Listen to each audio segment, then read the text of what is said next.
नमस्कार फ्रेंड्स, मैं पूनम गुप्ता आप सबका स्वागत करती हूँ आपका अपने यूट्यूब चैनल पूनम के गीत संगीत में। फ्रेंड्स, बहुत ही प्यारा है ये हंसी मजाक वाला गीत है और बहुत ही मज़ा आने वाला है। अगर आपको हमारा यह गीत पसंद आए तो आप प्लीज़ हमारे चैनल को सब्सक्राइब करें, लाइक करें और कमेंट में हमें ज़रूर बताएं कि आपको हमारा यह गीत कैसा लगा। तो चलिए स्टार्ट करते हैं।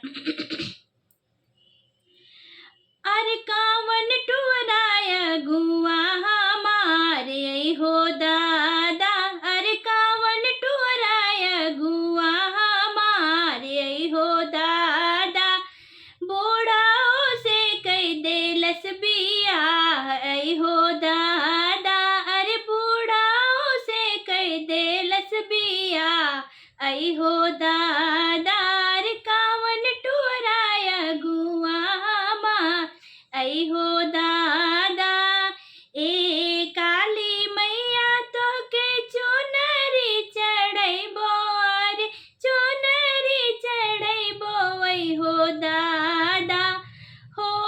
आई हो दादा, अरे बूढ़ावा से कैदन जवान आई हो दादा, अरे बूढ़ावा से कैदन जवान आई हो दादा, अरे कावन टुराया गुआ हमार आई हो दादा, अरे कावन टुराया गुआ हमार आई हो दादा, बूढ़ाओ के लेके हम चलाली बाजारिया, अरे चलाली बाजारिया आई हो दादा,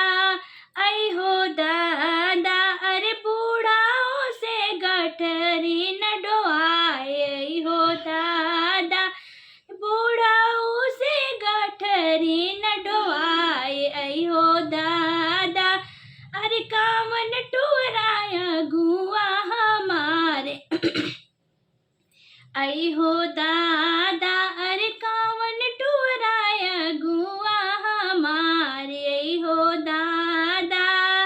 ए काली मैया तो है चुनरी चढ़ाइबो, अरे चुनरी चढ़ाइबो आई हो दादा, हो आई हो दादा, बूढ़ावा से कैदन जवान आई हो दादा, अरे बूढ़ावा से कैदन जवान आई हो दादा, अरे कावन टुराया गुआ हमार आई हो दादा, अरे कावन टुराया गुआ हमार आई हो दादा।